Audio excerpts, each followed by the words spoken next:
Broadcasting from the business capital of the world, this is the Podcast Business News Network. I love every time we get together with her because we get insight on how life could be, how much better it could be with a better design within your home and also in your workspace. So many ideas she bounces out there, validates style and all of that. An amazing interior designer, and she is joined by a colleague today. So this is going to be interesting, almost like we're peeling back the curtain on what designers talk about. She is the owner of Rise Interiors. Mary Jo Major is back with us. How you doing today? Hey, Steve. I'm great. I'm super excited to be here. Same. Good to have you back here. Yes. You make interior design fun, and I really mean that. Like I get Thanks. excited every time we talk. I go home and I look around, like, what can I do? What can I change there? And sometimes it's the simplest thing, like just adding. I'm embarrassed to say this, but adding a table lamp to my nightstand. Whoa! Like I They feel are like needed. I feel like a king. I put it. I have an app, so it's this far away. And I'm Uh-huh. laying in bed, like, all right, it's time to go to sleep. I just press the button. I don't even have to reach over and shut it off. But it just added so much Amazing. warmth, and that was your suggestion. Oh, good. One of many. Who do we have with us today? Yes, we have one of my best, closest design buddies, Meg Hoberg. She is super, super talented, and she's kind of my go-to buddy. I think everyone has a work colleague in their either office or kind of in their peripheral group of people, and she is one of mine. And I am super excited to just introduce everyone to her. And I would love to just kind of chit chat of, like you kind of said, just peel back the curtain of what do we think? What do, what goes on in our heads? How do we feel about stuff? I think everyone wants to know sometimes what a real, behind the design, I guess, like what designers really think about. And so I thought it'd be fun to have her on. So, believe it or not, I said I think her internet connection may not be the best. She's Okay. frozen on one screen, and I'm Okay. bringing her in on her phone. She's coming. Yeah, she's coming in. Yeah, I had a feeling it might not cut it today, but yeah, That's she's fine. working her That's way in fine. here. Yeah, Wow. we'll wait. We'll wait. So Mm. I can give you a little bit of her backstory. Yeah, please do. She, yeah, so she started design around, she started her own firm around the same time I did. And which also makes it nice. I think when you both kind of start your own adventure together, you kind of have the same questions at the same time. And she has an interior design degree as well. She went to University of Alabama, and she, yeah, is just a really kind of savvy um, designer. And so, she lives on the Capitol Hill. And so I'll usually kind of talk to her specifically when it comes to kind of smaller spaces. Meg, I'm kind of sharing a little bit about your background Yeah, sounds and great. introducing who you are, how talented you are. And yeah, that we kind of started our own business at the same time. So that's interesting. And then what was that moment that you guys met? Was it at a networking event? Like, how did you guys come together? Wow, yeah. So well, I'll give my 2 second version, and then Meg, you can give your 2 second. We had a mutual friend who knew both of us and kind of said to us individually, "You guys need to connect." And I guess it was in the first few months of me moving actually to Washington, DC. Right, Meg? I mean, I think it was in the fall. Yeah, Um, I think it was just, I mean, you were just fresh off the boat getting here right away. You needed, anyway, we both needed each other. It was yeah. a great Wow. first encounter. Yes, yes, yes. I remember we started talking, Steve, and when you'd start talking to someone and there's sometimes like a lull in the conversation, and then you kind of go, you're like, all right, good to meet you. We'll kind of talk later. And that just never happened. Like, I think we talked on the phone for, I don't know, like 2 hours. I don't remember. It was a long time. A long Wow. time, and then in person even longer, and Yes. it hasn't stopped. There have still yet to be a lull with Mary Jo, Right. Yes. Mm. as you have learned, Steve. Do Yeah. you feel, both of you, do you feel that people are put in our lives for it's a cliche, season or a reason, but the more I look at it and Mhm. just analyze it a little bit, that's what I find. Even looking back a few years, I'm like, oh, that's why that person appeared. Mhm. Um, Mary Jo, you were Yeah. fresh to the DC area, and Yeah. then the angel appeared, Meg. That's right. That's right. You That's feel it right. kind of happened that way? I do. I mean, Mhm. there's a lot of comfort in knowing that you're not alone. And I think especially when you start your own business, it's really isolating. You don't really have, especially in our field, there's not a lot of sometimes discussion between other designers. And so having just someone else to chat with about anything that came to mind, how do you apply for an EIN, just real basic, business stuff. So yeah. And she, Meg had lived in DC. Meg, I don't remember. You've been in DC like 20 something years at this point, right? Right. Forever. Yes. Hmm. So it was also nice because I had, just questions about the city that she could answer. And yeah, that is a great observation about life in general, Steve. And I totally feel like Mary Jo came at such a providential time. She has truly been a godsend and gift to me. And I tell her and everybody we know all the time, I don't think I could be just doing my own business without her collaboration, and mostly just her emotional support and just being a cheerleader. I feel like we do that for each other, and and yeah, we just need it. I feel like she sharpens me. She gives me my best ideas, makes me look good, all the things, and just a dear friend. So it's just, It's like the perfect relationship. You complement each other. Yeah. In different ways. Meg, I want to focus on you for a sec. I'm going to ask you some of the questions I've talked with Mary Jo about in the past. What's your favorite thing about design? And what do you find is the most challenging? Is it a certain room? Is it a certain style? What is it? Both sides. Yeah, those are both great. I think what drew me to design is just my love of beauty, love of space. I think Mary Jo and I have similar background stories of just growing up, rearranging our bedrooms as little girls, just always being drawn to a good paint deck. I mean, I could just spend hours looking at paint colors. I mean, just weird stuff like that. So I think, and my parents were always redoing things in our house. So I think it just was a very obvious, just field to go in for myself. And I know Mary Jo has a similar story. And there are so many challenges. I'm just trying to think of, yes. I mean, I feel like I am constantly taking deep breaths, just trying to encourage myself and my clients towards patience, towards, just being, mainly patience. But I would say the most challenging thing, and this sounds very broad, but is just the weightiness of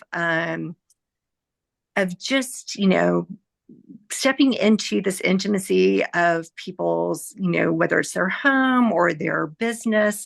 And you really get to know them. You get to, you get in the nitty gritty of, of their, their closets, their lives. And they're entrusting us with, one of their bigger financial investments. And they're trusting us with making their space truly a home or truly a life-giving workspace. And so I feel like it's just that, just that privilege, which is one of my favorite things, but also is the biggest challenge. So I want to ask Meg, do you almost sometimes feel like a therapist when you're working with clients? That's so funny. Yes. Mary Jo and I talk about that a lot. Yes. Marriage counselor all the time, having to mediate, decision making. Just it's yes, for sure. And I actually love that part of it. Well, they're relying on you to change their life in terms of style, which is sure. I really feel life changing. But you're right. Marriage counselor, you have, one half likes this, one half doesn't like that, kind of blend in between what everybody likes, right, Mary Jo? Yes. Well, yeah, I was going to say on the same vein, yeah, I would say, I don't know what you would say to this, Meg. Maybe half of my clients, when they start the design process, think they want something, and then they realize they don't actually want that thing, or Sure. they like the idea of it, but they don't actually want it in their house. And so it's like this, I don't know, this weird kind of self-discovery process of they say they want this, and so you show it to them. And then the hardest part as a designer is when they come back and they say, I don't really like this. And in your head, you're like, what? This is exactly what you told me you wanted. So it's, yeah, you have to figure out, oh, right. Well, then let's talk, let's ask him some more questions. What is it that you really want? Do you just like this color, or do you want something, you kind of have to ask these more follow-up questions, because sometimes, yeah, figuring out what actually makes people tick is its own Ooh. challenge. Yes, I never thought of it that way. It's almost like you're a CSI investigator, trying to go deep into the facts pieces and of the puzzle, putting it all together to really figure Yeah, out. Because a lot of us don't even know what we like. I thought I right. liked this, but you know what? Now that I see it, I just bought a new car. Needed one. It's been a lot of years. I've always gotten white. Literally yesterday, took delivery, and I got just a gray color that I like. I didn't know I'd like that until they said, "Well, we have this one over here," and I'm like, "Oh, love at first sight. All right, I'm in. I'm Yeah, done with white. Okay." that's But awesome. you don't know That's until you great. know. Like I've never Right. thought I would get a gray car. I'm like, Yeah, man, I don't want a gray car until I saw it, and then I was like, all right, that is me now. All right. yeah, And I guess that's the other part. Our taste change, as Mhm. time goes on. Let's talk about design trends right now. yeah. So we'll go Fun to stuff. what's your favorite one right now? Meg, we'll get to you. We're going to start with Mary Jo. What's your favorite design trend that's going on now? Oh gosh, there's a lot. I have a few, but I think one of my favorites is whenever I see a chair, like something that's upholstered. So that's chair, sofa, whatever.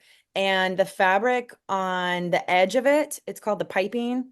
The fabric on the edge of it is a different color, or some sort of different Hmm. shade of the color, some sort of, it pops basically. So when you look at the piece of furniture, it kind of looks like it has like an outline on it, even though it's real little. It almost sounds like a classic kind of thing that's come back. Would you say? Yeah, I would say so. I think something I've seen a little differently this time around is that people are not scared to be a little bolder with it. So, Mhm. um, yeah, they'll even do things, Steve. I've seen it where people will do, I think we talked about this in another episode. Um, it's called trim, and it's like this extra layer of fluff, or I don't know, a detail that you can add. Fluff is probably, it sounds, super, it sounds like you don't need it, but you really need it. And there's this fringe trim that people will put as the edge of their cushions. So Mm. when you sit, you don't, like, all around you is basically like this little ring of fringe. It sounds weird, but it looks really Oh, beautiful. I could Mhm. see it. Yeah. It adds some flavor, a little bit of Hmm. color, a little bit of Hmm. depth. Hmm. I'm seeing it, and Okay. I'm not disliking it. Like Yeah, yeah. with the right colors put together, Hmm. it could be in a pretty way striking. Yes. Just kind of Mhm. changing it up. How about you, Meg? Favorite design trend right now? Yeah, I love what Mary Jo just mentioned with just how details can make such a difference and set apart a whole room, even with one um, piece of furniture, one, lampshade that maybe has a fabric on it with a design. And I will say, um, in addition to that, or maybe coinciding with that, is just bolder colors. I love a white kitchen. Much of my kitchen is white, but I also just feel like we're moving into an era of people just being drawn to just layering, and maybe bringing back some timeless Hmm. um, English, wallpaper that was designed in the 1800s, but has made a comeback. And just not being afraid to try bold paint colors Hmm. throughout, ceilings, trims, walls, and I'm a lover of color, and so yeah, that excites me. That I feel like my clients are more open to that because they're seeing it in the design world. So you mentioned color, Meg. Yeah, And you'll do whatever anybody is asking you to do, but and the same thing with sure. the trend, and a Hmm. style and all of that. But we all have things that we gravitate to. What's your go-to color scheme? The one that you fall back on, and if somebody likes it, they're it's all good. But is Hmm. there a certain, warmer colors, cooler colors? What's your go-to? Yeah, I love that question because again, I love color. I am an unashamed blue person. So I feel like any combinations that use any shade of blue excites me and I just yeah. And so I do Mm. feel like that happens a lot, with my clients, maybe because they see my aesthetic, through my website. But yes, that is my comfort zone. How about you, Mary Jo? Oh, Steve, it changes. Because I get kind of bored sometimes with certain colors, so I'm kind of go all over. I do love blues. I would say I gravitate towards sometimes more of like the teal blues or blues that have like a little bit of a green undertone. But I love the opportunity at any point to add pink, whether that's hot pink, light pink, magenta, like deep, kind of like purple, pink. And yeah, I wouldn't, so I don't know if I call it my go-to or more if I just keep an eye out if I can tell my clients open to it. Hmm. And yeah, and I do love olive green. I've noticed I use that a fair amount. And I was going to follow up to something that you asked a little bit ago to Meg about, kind of when she was talking about bold color. Meg, I'm going to out you in her one of her most recent designs. She did this, it was a laundry room, is that right? And like bright citron green, Ooh. which is like yeah, not lime green and it's not yellow. It's like this real vibrant color though, all over. Wasn't it all over the walls or on the ceiling? I All don't over remember. the walls. And that was, yes, that was a guest room, just a There you go. true chartreuse.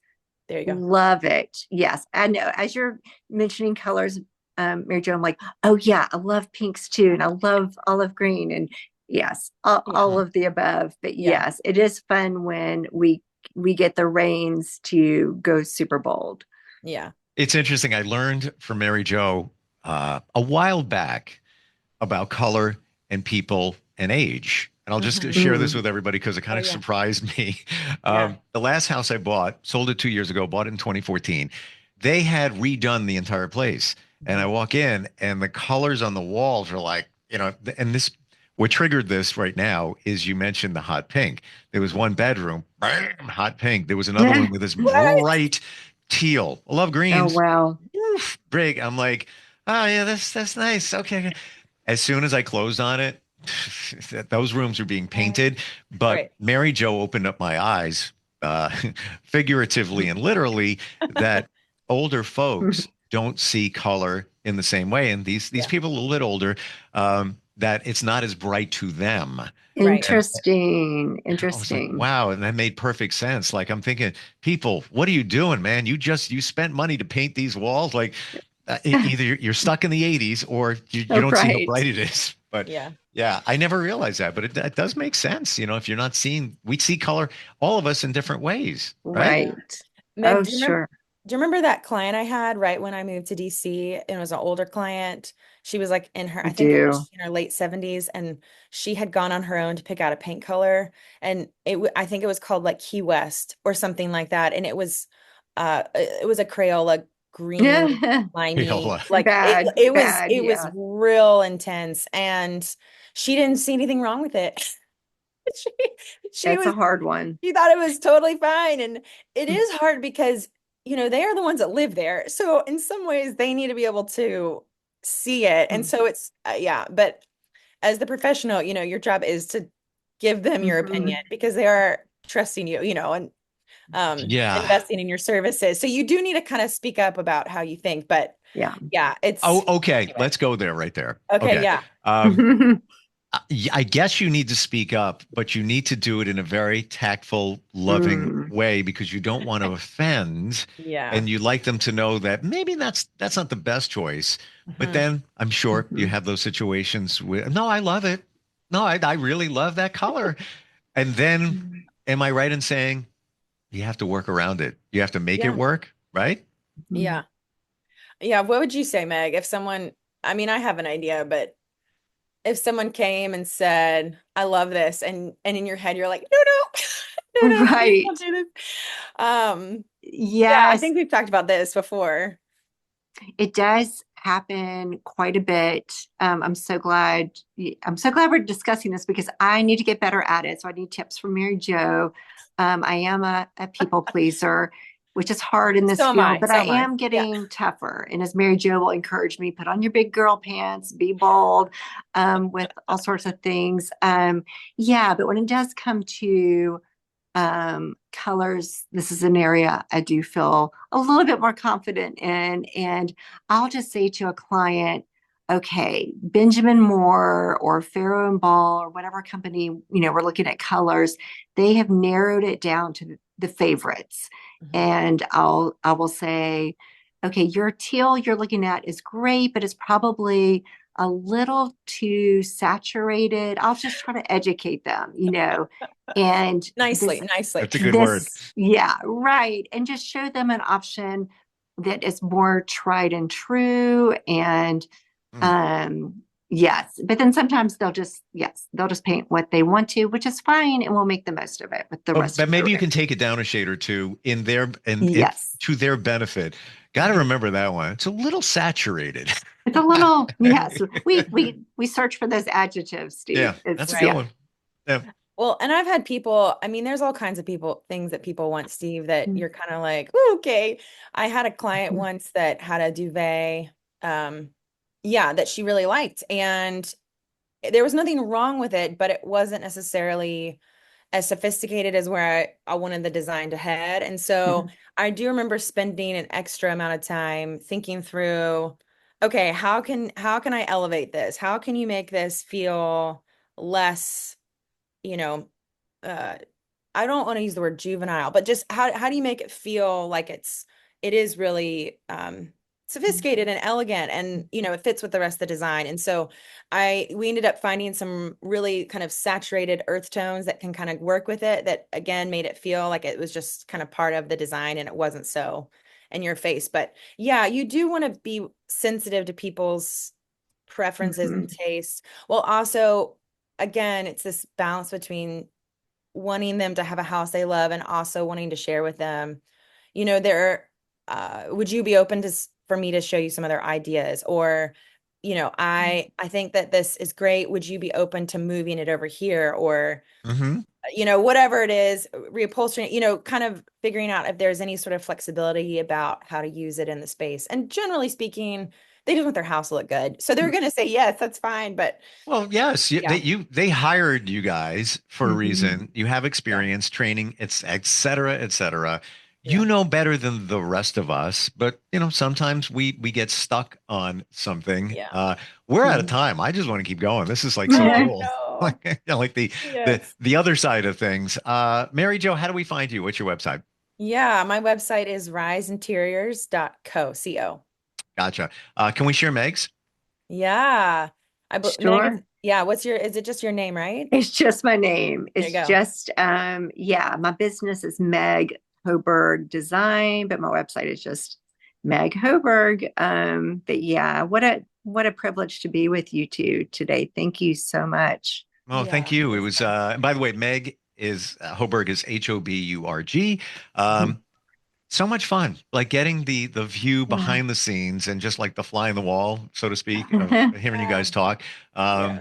Wonderful being with you. And this podcast was definitely saturated. Got to tell you, with a lot of good stuff, a lot of In good a great content way. in a Yeah. great way. Yeah. Yeah. Yeah. Thank you both. Appreciate it. Thanks so much, Thanks. Steve. Thanks. We'll Bye. be right back.